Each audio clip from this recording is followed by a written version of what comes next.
नमस्कार, साजिश देख रहे हैं आप और मैं हूं आपके साथ शिवानी पांडे। इस वक्त एक महिला की पूरी दुनिया में बहुत ज्यादा चर्चा हो रही है। कहा जा रहा है कि जहां ये महिला जाती है वहां पर युद्ध हो जाता है या फिर युद्ध के हालात पैदा हो जाते हैं। और हम बात कर रहे हैं अमेरिकी संसद के निचले सदन की स्पीकर नैन्सी पेलोसी की, जो इस वक्त आर्मेनिया के दौरे पर हैं। उनके दौरे के बाद ताइवान जैसे तनाव फैलने की आशंका जताई जा रही है कि कहीं यूक्रेन और ताइवान के बाद आर्मेनिया भी जंग का अखाड़ा ना बन जाए। पेलोसी ने इस दौरे पर एक बड़ी बात भी कही है, इसे जरूर देखें, आपको एक नए युद्ध की चिंगारी नजर आएगी।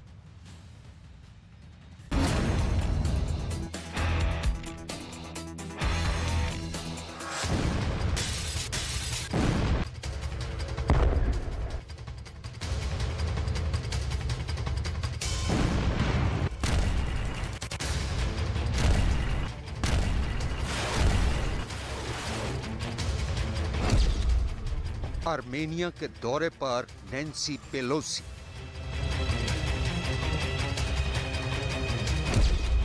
नैन्सी पेलोसी के दौरे से भड़केगी एक नई जंग।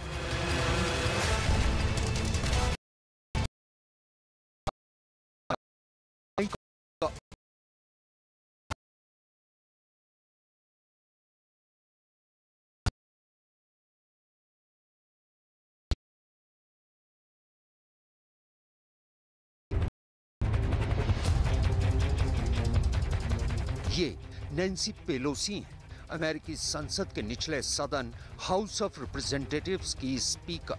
फिलहाल नैन्सी पेलोसी आर्मेनिया के दौरे पर है। नैन्सी पेलोसी आर्मेनिया का दौरा करने वाली अमेरिका की सबसे बड़ी राजनीतिक नेता हैं और नैन्सी पेलोसी का आर्मेनिया दौरा इस वक्त दुनिया की सबसे बड़ी राजनीतिक हेडलाइन बना हुआ है। दरअसल नैन्सी पेलोसी की आर्मेनिया यात्रा कई मायनों में अहम मानी जा रही है। आखिर क्यों नैन्सी पेलोसी का आर्मेनिया दौरा इतना अहम है, ये आपको तफसील से बताएंगे, लेकिन उससे पहले हम आपको ये बता दें कि आर्मेनिया और उसके पड़ोसी मुल्क अजरबैजान के बीच सीज फायर हुए अभी महज 48 घंटे ही हुए हैं और नैन्सी पेलोसी आर्मेनिया पहुंच चुकी हैं।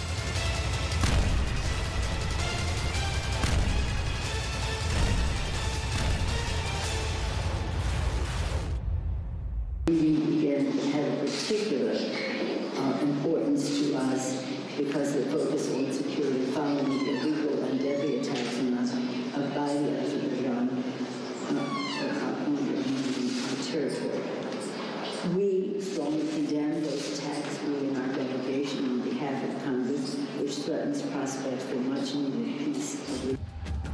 नैन्सी पेलोसी ऐसे वक्त पर आर्मेनिया गई हैं जब आर्मेनिया और अजरबैजान के बीच हुई एक बड़ी सैन्य झड़प में दोनों देशों के 200 से ज्यादा सैनिक मारे जा चुके हैं। आर्मेनिया का कहना है कि अजरबैजान के हमलों की वजह से उसके 105 सैनिकों की मौत हुई, तो अजरबैजान के रक्षा मंत्रालय का दावा है कि इस सैन्य झड़प में उसके 71 सैनिक मारे गए।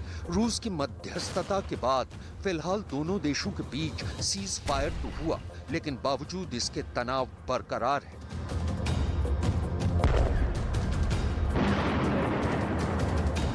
नैन्सी पेलोसी का आर्मेनिया दौरा रूस के लिए अच्छी खबर नहीं कही जा सकती।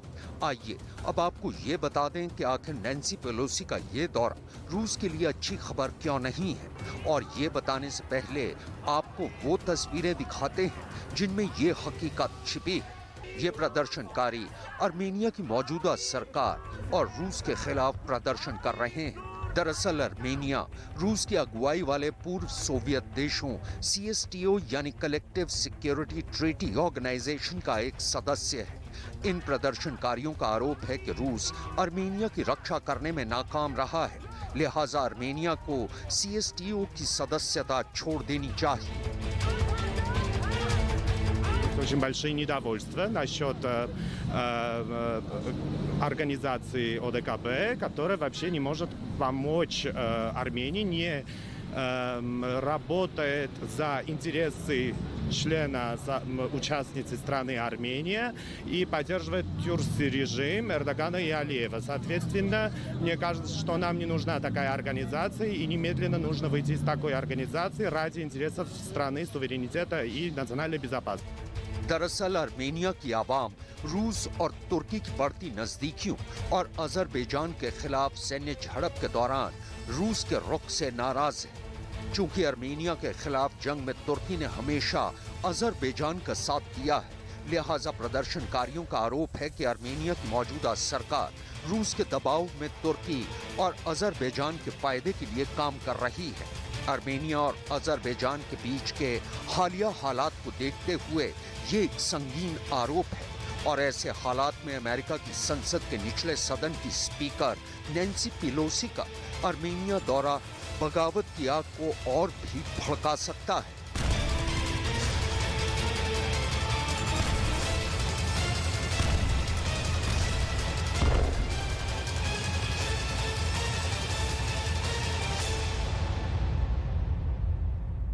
Европейское сообщество наконец приняло меры. Все говорят только об Украине, но сейчас здесь происходят военные действия, которые в срочном порядке необходимо прекратить. Я сам беженец из России, по политическим причинам меня преследовали. Я приехал сюда от войны к войне, получается. Я не могу оставаться в стороне, я хочу, чтобы это скорее прекратилось. ОДКБ должно сделать что-то, либо прекратить. मतलब साफ है कि आर्मेनिया में भी रूस के खिलाफ आग भड़क चुकी है। ऐसे हालात के बीच नैन्सी पेलोसी अमेरिका आर्मेनिया के बीच राजनीतिक संबंधों और आर्मेनिया की सुरक्षा पर आर्मेनिया के प्रधानमंत्री निकोल पशीनियन से भी मुलाकात करेंगी। इस दौरान वो 100 साल पहले आर्मेनिया में हुए नरसंहार की याद में बने स्मारक भी जाएंगी। 100 साल पहले ऑटोमन साम्राज्य के दौरान तुर्की ने आर्मेनिया के करीब 15 लाख लोगों का नरसंहार किया था। तुर्की इन आरोपों को खारिज करता है, लिहाजा दुनिया के राजनीतिक हलकों में नैन्सी पेलोसी के आर्मेनिया यात्रा के कई मायने निकाले जा रहे हैं। पहला तो ये कि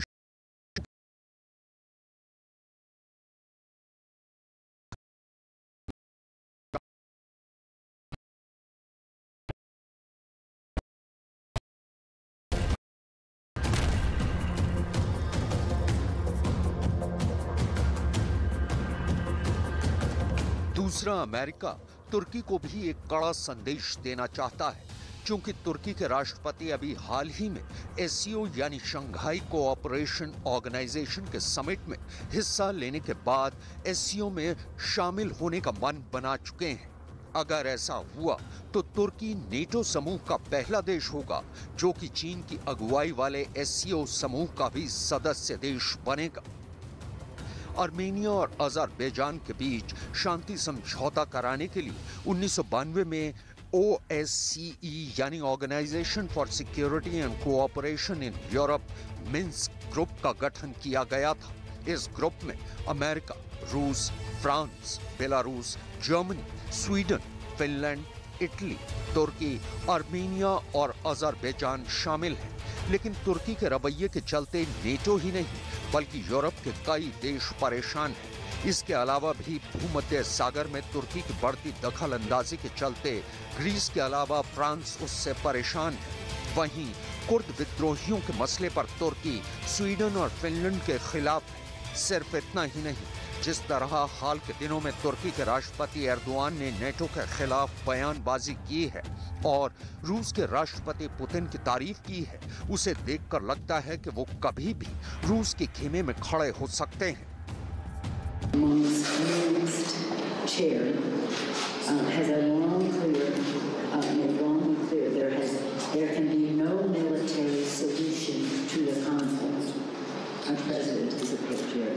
We continue to watch the situation closely, and we continue to support a negotiated, comprehensive, and sustainable settlement to all issues related to the Nagorno-Karabakh conflict. Nancy Pelosi का आर्मेनिया दौरा रूस के लिए अच्छी खबर इसलिए भी नहीं है क्योंकि रूस यूक्रेन जंग में उलझा हुआ है और ऐसे हालात में वो कभी नहीं चाहेगा कि आर्मेनिया और अजरबैजान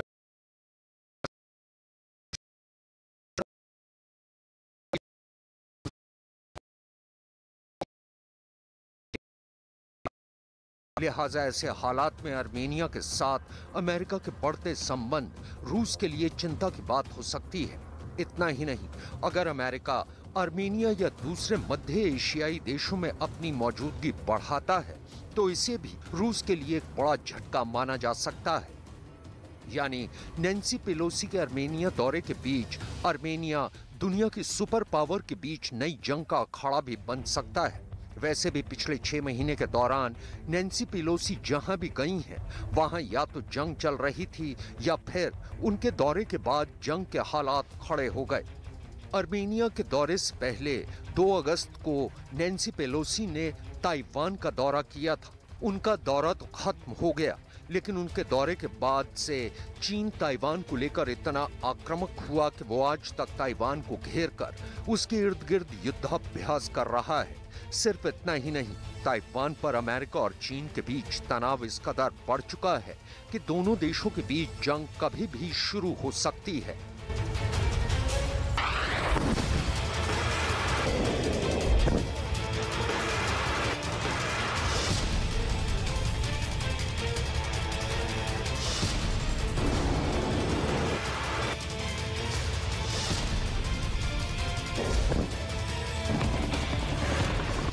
सिर्फ ताइवान ही नहीं, बल्कि नैन्सी पेलोसी इससे पहले मई 2022 में यूक्रेन जंग के दौरान कीव दौरा कर चुकी हैं। दरअसल 1 मई 2022 को नैन्सी पेलोसी ने आधा दर्जन अमेरिकी सांसदों के साथ यूक्रेन की राजधानी कीव का दौरा किया था।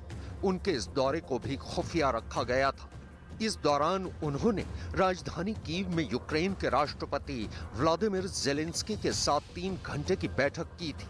वैसे तो अमेरिका यूक्रेन जंग के पहले दिन से ही यूक्रेन के साथ खड़ा है, लेकिन नैन्सी पेलोसी के कीव दौरे के बाद अमेरिका ने यूक्रेन को ज्यादा तेजी और ज्यादा घातक हथियार सप्लाई करने शुरू कर दिए। आज आलम यह है कि अमेरिका से मिले हथियारों के दम पर ही यूक्रेन की सेना ने रूसी फौज को न सिर्फ यूक्रेन के कई इलाकों से पीछे खदेड़ दिया है, बल्कि रूसी सेना के कब्जे से अपने देश के कई अहम इलाकों को वापस हासिल भी कर लिया है।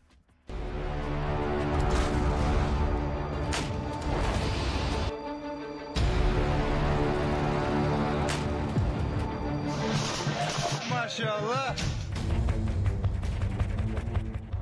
दरअसल नैन्सी पेलोसी अमेरिका की सत्तारूढ़ डेमोक्रेटिक पार्टी की वरिष्ठतम सांसद है और अमेरिकी संसद के सिस्टम के मुताबिक अमेरिका के राष्ट्रपति और उपराष्ट्रपति के बाद हाउस ऑफ रिप्रेजेंटेटिव्स के स्पीकर का ओहदा तीसरे नंबर पर आता है। नैन्सी पेलोसी इस पद पर बैठने वाली पहली महिला सांसद है। वैसे भी नैन्सी पेलोसी अपने दबंग अंदाज और मानवाधिकारों के मुद्दों पर किसी तरह का समझौता न करने के लिए मशहूर है।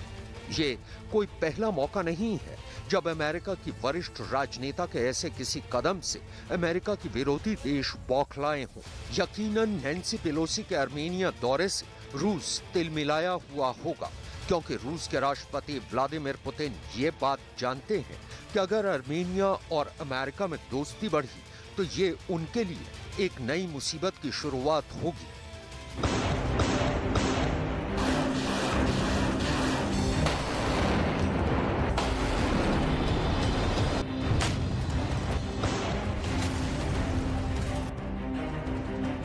पुतिन के सामने चुनौतियां बहुत ज्यादा हैं और अब एक नया चैलेंज यूक्रेन में उनकी ताकत को खत्म करने के लिए खड़ा हो गया है।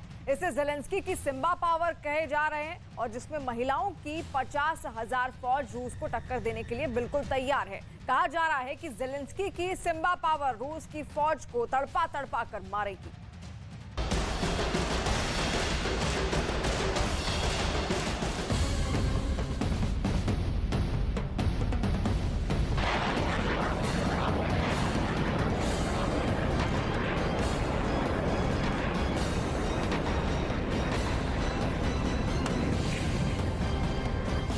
ज़ेलेंस्की को क्या चाहिए? ज़ेलेंस्की को धमाकों की जरूरत है। ज़ेलेंस्की को और क्या चाहिए?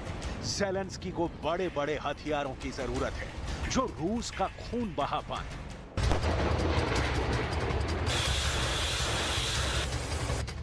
ज़ेलेंस्की को ऐसे हथियार लगातार मिल रहे हैं। अमेरिका भी दे रहा है, जर्मनी भी दे रहा है, ब्रिटेन से सप्लाई भी लगातार जारी है। ऐसे में ज़ेलेंस्की की सबसे बड़ी जरूरत क्या है? ज़ेलेंस्की को चाहिए फौज, ऐसे लड़ाके जो रूस से लड़ सके। यूक्रेन की जमीन पर हथियार ज्यादा और लड़ने वाले कम हो रहे हैं। यही वजह है कि अब यूक्रेन की महिलाएं मोर्चा संभाल रही हैं। अल जजीरा की ये रिपोर्ट देखिए, जिसमें साफ साफ लिखा है कि यूक्रेन की महिलाएं फौज में शामिल हो रही हैं। एक और रिपोर्ट देखिए, जिसमें ज़ेलेंस्की ऐसी महिलाओं की हौसला अफजाई कर रहे हैं।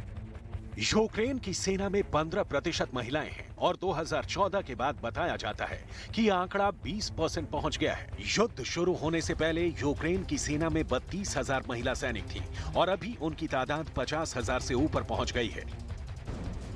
फरवरी में जब युद्ध शुरू हुआ तो विदेश से भी कई लड़ाके यूक्रेन आना शुरू हो गए और इनमें महिला सैनिकों की तादाद भी अच्छी खासी रही है। इनमें अमेरिका से कई महिला सैनिक आई हैं, ब्रिटेन, ऑस्ट्रेलिया, हॉलैंड, पुर्तगाल, हंगरी, इजराइल और जॉर्जिया से भी कई महिलाएं आई हैं जो रूस की फोर्स से टक्कर ले रही हैं।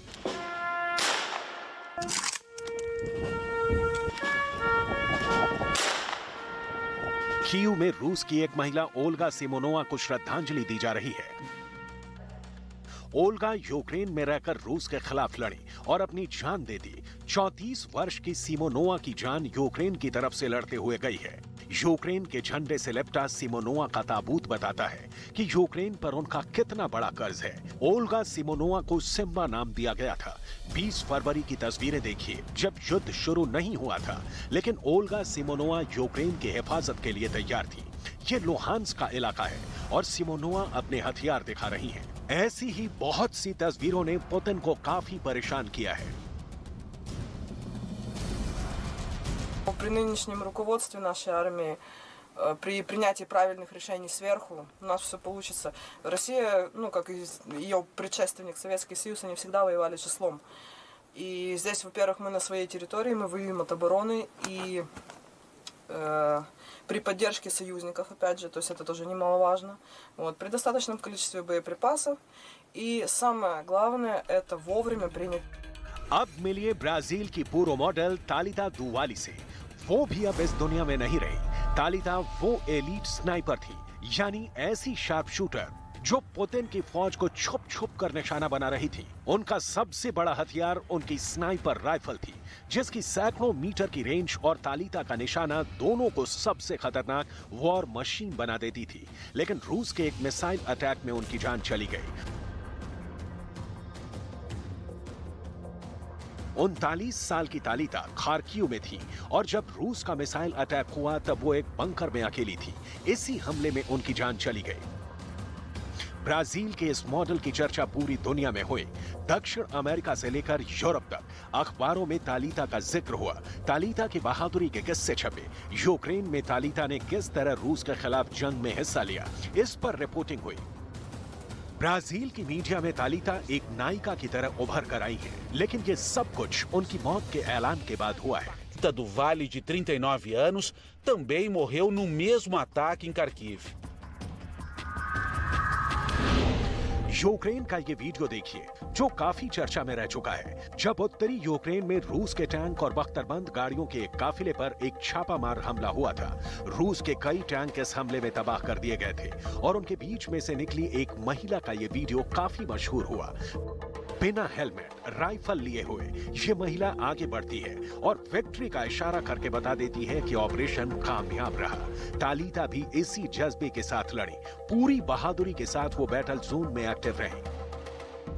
यूक्रेन में हजारों लोग ऐसे हैं जो यूक्रेन के नहीं हैं, लेकिन यूक्रेन को रूस से बचाने के लिए लड़ रहे हैं।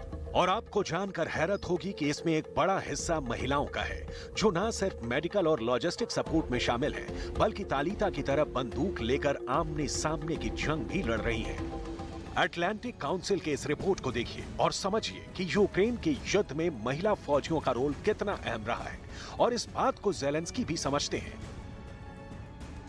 ज़ेलेंस्की और अपने देश पर कुर्बान होने का जज्बा रखने वाली एक महिला सैनिक ही नहीं बल्कि महिला कमांडर से मिलिए जो इस वक्त डॉनबास में तैनात है और जिसने पुतिन की फौज को रोकने के लिए आखिरी दम तक लड़ने का फैसला किया है।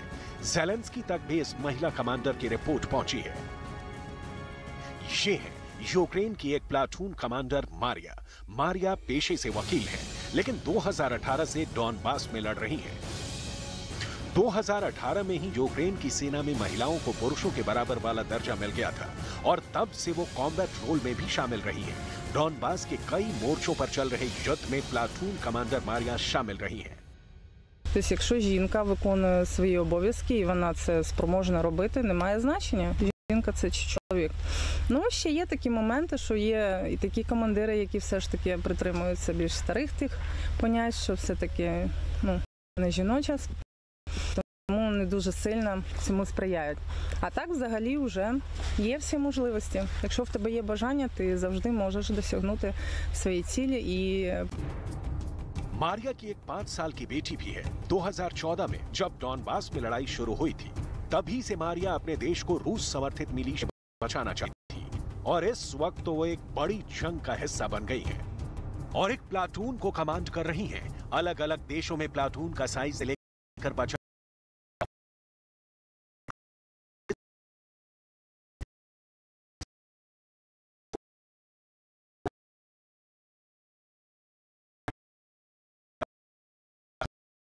की महिलाओं से भी हो रहा है।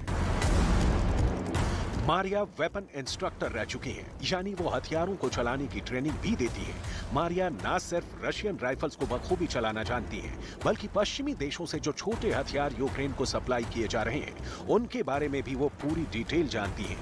मारिया के पति भी एक सैनिक हैं और दोनों एक ही यूनिट का हिस्सा भी हैं। दोनों इस वक्त खार्किव के आसपास रूस की फौज से टक्कर ले रहे हैं।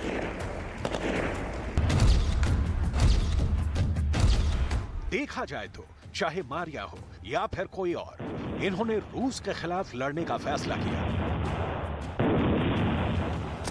और रोज अपनी जान भी गंवा रहे हैं। यूक्रेन के भी हजारों सैनिकों ने इस युद्ध में जान गंवाई है और डॉनबास में तो ज़ेलेंस्की को बड़ा नुकसान हुआ है। खार्किव में चाहे उन्हें कामयाबी मिली हो, लेकिन उनकी फौज पर खतरा मंडरा रहा है। डॉनबास के बड़े हिस्से पर अब भी पुतिन का कब्जा है और ज़ेलेंस्की अब भी दुनिया के सामने हथियारों के लिए हाथ फैलाए हुए हैं। लुहांस्क गवा चुके ज़ेलेंस्की के पास इस वक्त सबसे बड़ा चैलेंज फौजियों का हौसला बुलंद रखना है और उनको ये भी बताना होगा कि जिस हालात में यूक्रेन और रूस का युद्ध चल रहा है, उसमें जंग जान देकर नहीं बल्कि जान लेकर जीती जाएगी। इसलिए हथियार जुटाने से काम नहीं चलेगा, बल्कि उनको उठाने के लिए हाथ भी चाहिए और हिम्मत से लड़ने वाला जज्बा भी चाहिए होगा। Я не буду призивати конкретно, щоб всі жінки йшли в армію. Буде дуже добре, якщо чоловіків буде настільки багато, стільки в армії, що жінкам би це не доводилось робити. Але є такі жінки, що просто бачать для себе це як роботу, як свою професію. Тобто, щоб це їм цікаво і вони хочуть цим займатися. Тобто, щоб не йти туди, що прийшлось.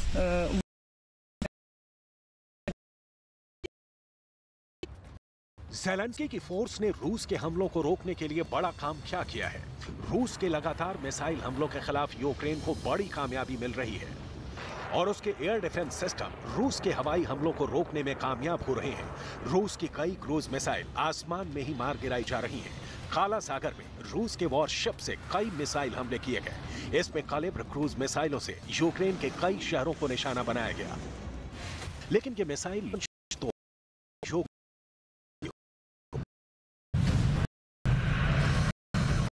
लेकिन अपने टारगेट पर पहुंच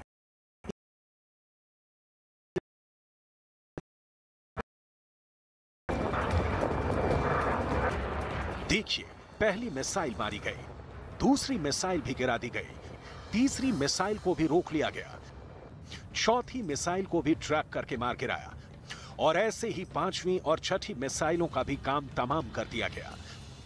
ये वीडियो देखकर ज़ेलेंस्की का सीना चौड़ा हो गया है और वो बार बार बता रहे हैं कि यूक्रेन ने कमाल करके दिखाया है। इसमें कोई शक नहीं कि ज़ेलेंस्की को नए हथियार मिले हैं और ये कारनामा नेटो और अमेरिका से मिले एयर डिफेंस सिस्टम से ही हुआ है। वो अब रूस की मिसाइलों को बेहतर तरीके से ट्रैक करके गिरा सकते हैं। यही वजह है कि ज़ेलेंस्की रूस की मिसाइल और उसकी एयरफोर्स को काउंटर करने के लिए और नए एयर डिफेंस सिस्टम लेने की बात कर रहे हैं। लेकिन इस बात ने रूस को भी आग बबूला कर दिया है।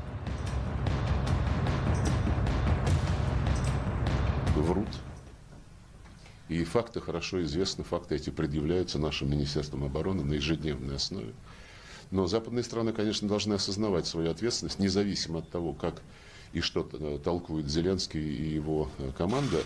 Запад должен осознавать свою ответственность за гибель мирных жителей, прежде всего на Донбассе, в других частях Украины, где киевский режим использует эти вооружения против мирного населения в качестве средства устрашения, по большому счету. रूस की फौज को रोकने के लिए नए हथियार काम आएंगे, लेकिन जैसा कि कहते हैं कि युद्ध में हथियार से ज्यादा उसे चलाने वाली की काबिलियत मायने रखती है। इसलिए ज़ेलेंस्की को अपनी सेना की मैन पावर, या ये भी कह सकते हैं कि वुमेन्स पावर पर भी ध्यान देना होगा। तालिता की कुर्बानी और मारिया का जज्बा इसकी बड़ी मिसाल है।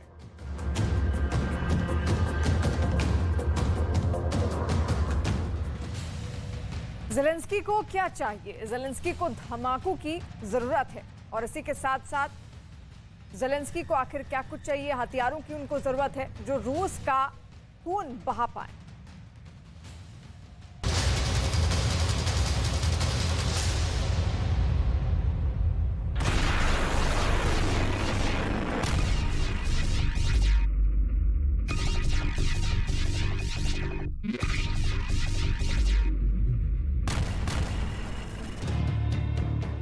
इजराइल और सीरिया का बॉर्डर, ये इस वक्त दुनिया की सबसे खतरनाक जगह है। यहां कभी भी किसी भी वक्त एक भीषण युद्ध छिड़ सकता है। इस जंग के सबसे बड़े किरदार हैं सीरिया के राष्ट्रपति बशर अल असद, जिन्हें दुनिया सीरिया का तानाशाह कहती है।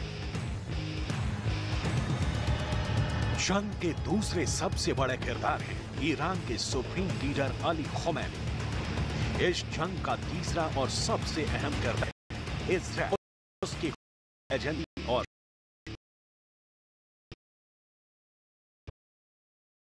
सीरिया के राष्ट्रपति बशर अल असद और ईरान के सर्वोच्च नेता अली खमेनी का गठजोड़ बहुत मजबूत है और उस पर पुतिन की छत्र छाया भी है।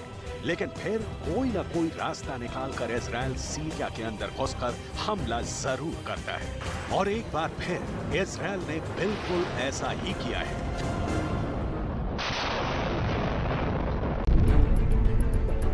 यरूशलेम से 300 किलोमीटर दूर सीरिया की राजधानी दमिश्क पर इजराइल ने मिसाइल से अटैक किया है।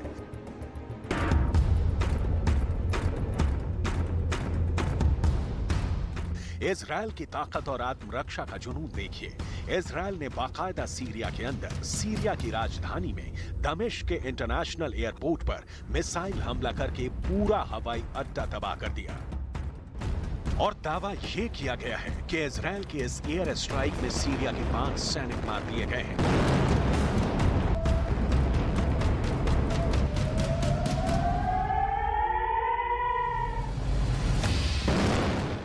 इजराइल ने इतनी बड़ी जरूरत आखिर दिखाई क्यों?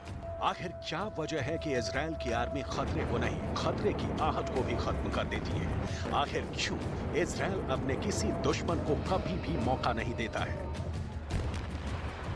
इन सब सवालों का जवाब हम आपको देंगे, लेकिन सबसे पहले ये जानिए कि आखिर क्यों इजराइल ने सीरिया के हवाई अड्डों पर हमला किया।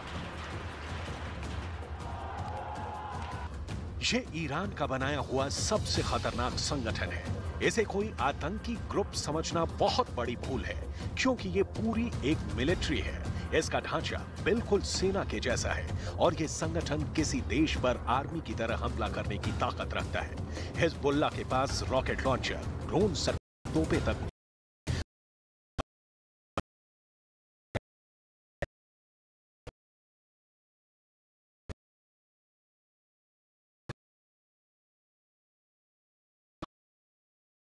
सिर्फ एक ही मकसद है किसी भी तरह इजराइल को दुनिया के नक्शे से पूरी तरह खत्म कर देना, और इसी काम में इस वक्त भी हिजबुल्लाह जुटा हुआ है।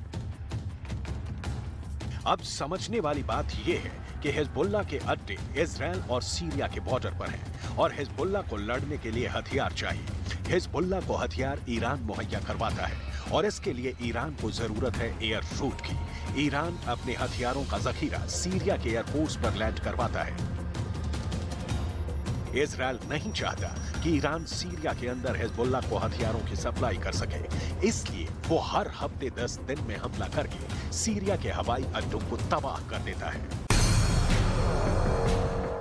और इस बार भी जैसे ही दुनिया की सबसे तेज और खतरनाक खुफिया एजेंसी मोसाद को यह भनक लगी कि हथियारों के साथ विमान दमिश्क इंटरनेशनल एयरपोर्ट पर लैंडिंग करने वाला है, इजराइल ने मिसाइल हमले कर दिए। सीरिया की राजधानी दमिश्क में रात 9:45 पर इजराइल ने हमला किया। सीरिया के स्टेट मीडिया ने तो ये बयान दिया कि इजराइल ने दमिश्क पर मिसाइलों की बारिश कर दी, लेकिन उसके एयर डिफेंस सिस्टम ने इजराइल की मिसाइलों को टारगेट तक पहुंचने से ही पहले नष्ट कर दिया। सीरिया के पास एयर डिफेंस के लिए बहुत बड़ा अमला है। सीरिया की आर्मी में इसे सीरियन अरब एयर डिफेंस सिस्टम कहा जाता है। सीरिया ने रूस से कई एयर डिफेंस सिस्टम खरीद अपनी सुरक्षा को मजबूत करने की कोशिश की है। सीरिया के पास रूस का दिया S-300 एयर डिफेंस सिस्टम है।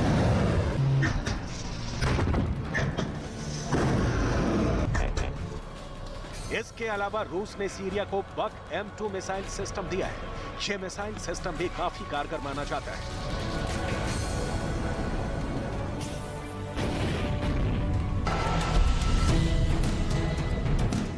रूस से सीरिया को अब तक 100 से ज्यादा एक्टिव एयर डिफेंस बैटरी मिल चुकी है, लेकिन सवाल है कि क्या यह एयर डिफेंस इजराइल के विमानों को रोक सकता है।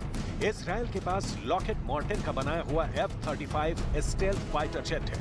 यह वर्तमान समय का सबसे खतरनाक और अत्याधुनिक फाइटर जेट है, जिसकी तरंगों को ट्रेस नहीं किया जा सकता है। सवाल यह है कि क्या अपने मिसाइल डिफेंस सिस्टम की बदौलत सीरिया खुद को इजराइल के हमलों से बचा पाएगा? ये बड़ा सवाल है। अगर खबरों की बात करें, आज से एक पहले भी तब की सरकार को वहां फ्लाइट्स की आवाजाही रोकनी पड़ी थी। 10 जून को दमिश्क अंतर्राष्ट्रीय हवाई अड्डे पर इजरायली हवाई हमले ने बुनियादी ढांचे और रनवे को काफी नुकसान पहुंचाया था। मुख्य रनवे तो पूरी तरह ध्वस्त हो गया था। हमले के 2 हफ्ते बाद हवाई अड्डा खोला जा सका था। इसका मतलब साफ है कि इजराइल हमला करने में लगातार कामयाब होता रहा है। इस बार इजराइल ने हिजबुल्लाह के ठिकानों पर भी हमला किया है। दमिश्क के ग्रामीण इलाकों सीरिया के सैयद ज़ैनब क्षेत्र को खास तौर पर निशाना बनाया गया है। इसके अलावा हमा शहर, मास्याफ और टाटूस पर मिसाइलें दागी गई हैं।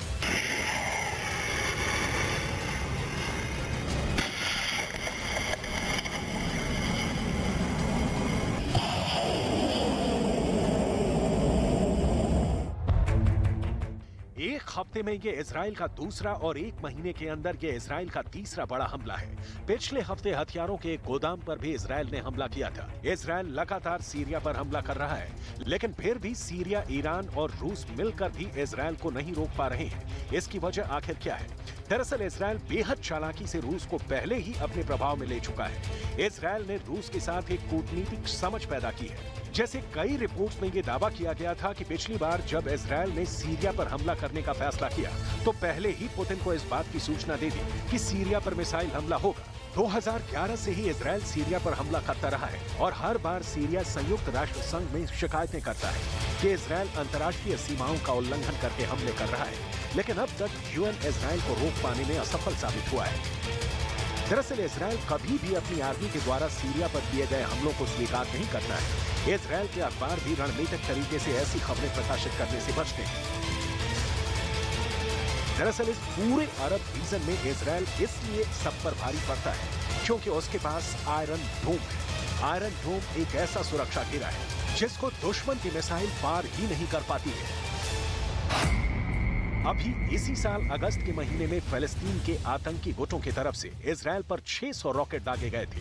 आयरन डोम ने फिलिस्तीन के 582 रॉकेट नष्ट कर दिए थे, लेकिन 18 रॉकेट इजराइल के इलाकों में गिरने में कामयाब रहे। यानी आयरन डोम इस बार 97% तक प्रभावी रहा। ये साल 2021 की तस्वीरें हैं जब फिलिस्तीन के रॉकेट को इजराइल के आयरन डोम नष्ट कर रहे थे। साल 2021 में हमास ने इजराइल पर 1500 रॉकेट दागे, लेकिन 1350 रॉकेट आयरन डोम ने नष्ट कर दिए। तब आयरन डोम 90% तक प्रभावी साबित हुआ था। इजराइल की सरकार अपने एयर डिफेंस पर बहुत ध्यान देती है, क्योंकि वो जानती है कि अगर आयरन डोम नहीं होगा तो इजराइल की हालत यूक्रेन के जैसी होगी।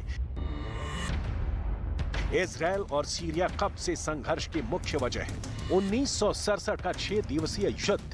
तब इजराइल ने गोलान हाइट्स पर कब्जा कर लिया था। इसके कुल 1860 वर्ग किलोमीटर क्षेत्र में से लगभग 1500 वर्ग किलोमीटर पर इजराइल का कब्जा है। सीरिया गोलान हाइट्स पर अब भी दावा ठोकता है और उसकी अहम वजह यह भी है कि यह जगह सामरिक रूप से बेहद अहम है। इजराइल एक बहुत छोटा सा देश है और वो चारों तरफ दुश्मनों से घिरा हुआ है। यही वजह है कि इजराइल के लोग हमेशा अपनी आर्मी के साथ खड़े रहते हैं।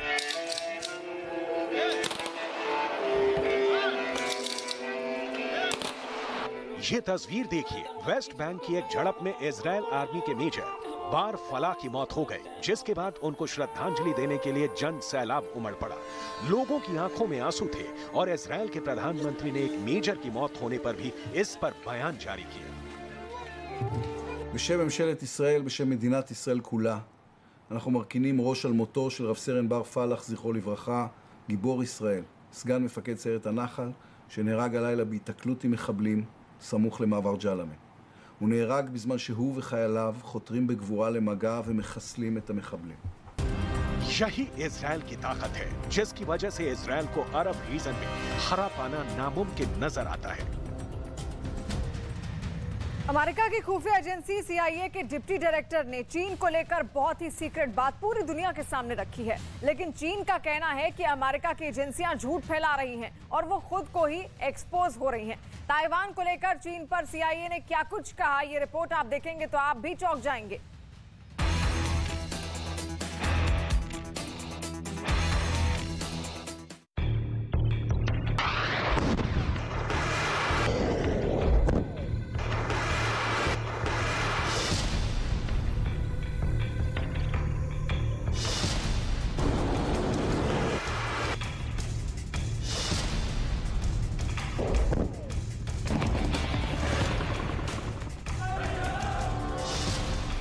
शी जिनपिंग का सबसे बड़ा सीक्रेट लीक।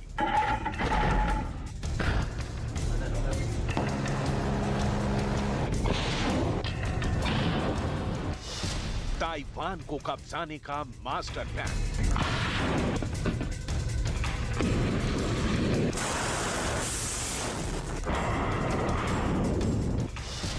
जंग से नहीं, डर दिखाकर जीतेंगे ताइवान।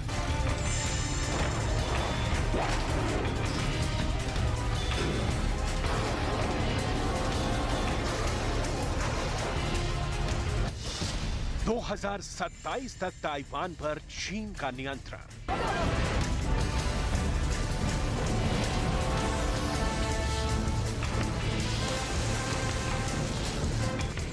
कहां बारूद, बम, गोले और मिसाइल, कहां अपनी ही गिरेबान में झांक कर देखा तो हिम्मत जवाब देती दिखी। चीन के राष्ट्रपति शी जिनपिंग के ताइवान को कब्जाने का सपना लगता है पूरा नहीं होने वाला। तारीख पर तारीख, एक मिलिट्री ड्रिल के बाद दूसरी मिलिट्री ड्रिल।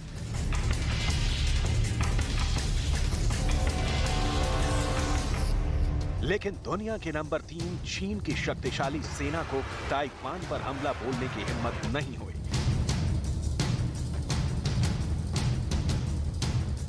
इस बीच अमेरिकी खुफिया एजेंसी CIA के डिप्टी डायरेक्टर डेविड कोहन ने कहा है कि चीन के राष्ट्रपति शी जिनपिंग चाहते हैं कि उनकी सेना 2027 तक ताइवान पर कब्जा करने में सक्षम हो जाए। एजेंसी अभी भी मानती है कि चीन शांतिपूर्ण तरीके से ताइवान को चीन में मिलाना चाहता है। शी जिनपिंग ताइवान पर हमले की तैयारी नहीं कर रहे हैं, लेकिन वो बलपूर्वक कब्जे की क्षमता चाहते हैं। मतलब शी जिनपिंग चाहते हैं कि वो सैनिक तरीकों का इस्तेमाल भी नहीं करें और ताइवान उनका हो भी जाए।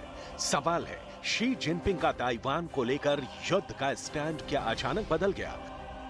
अमेरिकी नेताओं के ताइवान पहुंचने पर जो धमकियां चीन ने दी, क्या उनका मकसद सिर्फ डराना था? इस सवाल का जवाब जानना इसलिए जरूरी है क्योंकि ये वही चीन है जिसने ताइवान स्ट्रेट से लेकर दक्षिण प्रशांत महासागर तक में अपना युद्धोन्माद दिखाकर खौफ का ऐसा माहौल पैदा कर दिया था जैसे किसी भी पल ड्रैगन की मिसाइल ताइपे को झुलसा देगी। लेकिन अब ये रिपोर्ट कि चीन 2027 तक यानी 5 सालों बाद का प्लान बना रहा है। यहाँ ये भी सवाल उठ रहा है कि क्या इन 5 सालों में ऐसे ही वॉर एक्सरसाइज करता रहेगा? सवाल है, क्या अमेरिका से मिल रहे ताइवान को हथियारों का जखीरा देखने के बाद शी जिनपिंग डर गए? क्योंकि कुछ हफ्तों पहले चीन का एक ड्रोन ताइवान नियंत्रण वाले एक द्वीप में दाखिल होने की कोशिश कर रहा था। ताइवान ने पहली बार वार्निंग शॉट्स दागते हुए चीन की इस हरकत का जवाब दिया था। गोलीबारी से ड्रोन वापस चीन लौट गया था। अगस्त की शुरुआत में अमेरिकी संसद के अध्यक्ष नैन्सी पेलोसी की यात्रा के बाद चीन और ताइवान के बीच अचानक तनाव बढ़ गया था। इसके बाद चीन ने ताइवान की घेराबंदी कर एक बड़ा सैन्य अभ्यास किया। असल में दुनिया भर के एक्सपर्ट का मानना है कि ताइवान के रास्ते चीन दुनिया पर जो अपनी दादागिरी थोपना चाहता है उसका मुकम्मल जवाब देने की तैयारी शुरू हो चुकी है। फ्रांस, जर्मनी, ऑस्ट्रेलिया भी अब चीन के खिलाफ खुलकर मैदान में आ गए हैं क्योंकि इस तथ्य से पूरी दुनिया वाकिफ है कि ताइवान के बहाने चीन की विस्तारवादी महत्वाकांक्षा हिलोरे मार रही है। लेकिन बावजूद इसके चीन की डराने वाली सारी चालें फेल हो गईं। 2 अगस्त 2022 से लेकर 8 सितंबर 2022 तक ताइवान में पहुंचने वाले अमेरिका के नेताओं का रेला लग गया। ताइवान ने चीन की धमकियों को छिंदी छिंदी कर बिखेर दिया है। 2 अगस्त को नैन्सी पेलोसी आई और महफूज गई भी। 12 दिनों बाद 14 अगस्त को अमेरिका का प्रतिनिधिमंडल ताइवान पहुंचा। 25 अगस्त को सीनेटर मार्शा ब्लैकबर्न ताइवान पहुंचे।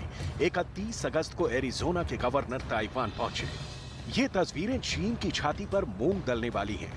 अमेरिका ताइवान की दोस्ती के ये हाथ ड्रैगन को खौला रहे हैं। ताइवान का काम तमाम करने की शी जिनपिंग की चाहत के बीच ये तस्वीरें बीजिंग को बौखलाहट से भर रही हैं। लेकिन अब रिपोर्ट आ रही है कि चीन युद्ध नहीं चाहता, बल्कि ताइवान की कमर तोड़ उसे खुद में समा लेना चाहता है।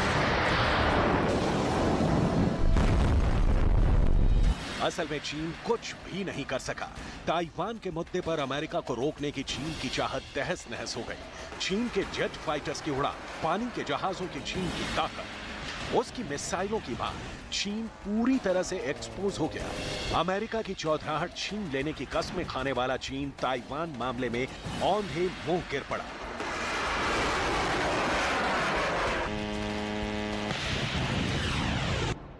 चीन फसादी देश है और कहा जाता है कि ऐसा कोई सगा नहीं जिसे चीन ने ठगा नहीं।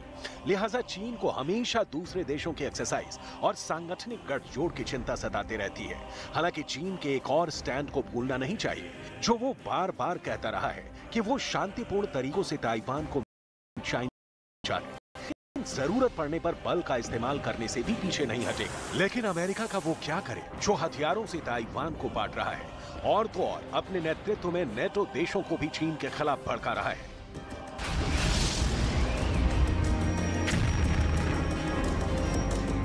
दो घटनाएं, स्पीकर नैन्सी पेलोसी की ताइवान यात्रा और ताइवान को अगस्त से सितंबर तक कुल 700 करोड़ अरब डॉलर का हथियार। चीन सन्नाटे में है।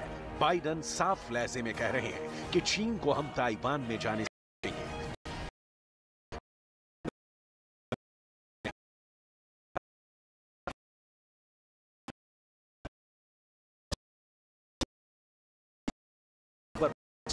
राष्ट्रीय कांग्रेस करने जा रही है। माना जा रहा है कि इस अहम बैठक में शी जिनपिंग को अगले 5 साल के लिए फिर से राष्ट्रपति चुना जा सकता है।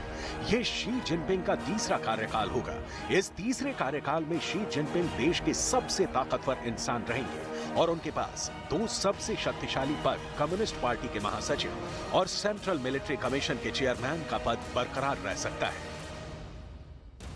शायद शी जिनपिंग जैसे माहिर नेता इसी की ताक में है कि अगर ताइवान कब्जाने के दौरान यूक्रेन में जैसा हाल रूस का हुआ वैसा चीन का ना हो, ताइवान पर हमले के दौरान विरोध का एक सुर भी चीन में ना उठे, और उसके लिए जरूरी है उनकी शक्ति में इजाफा।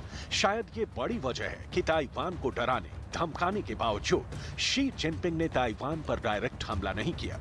ये एक तथ्य है कि चीन की शक्ति के सामने ताइवान दिन, महीने, हफ्ते नहीं कुछ घंटों तक ही टिक सकता है।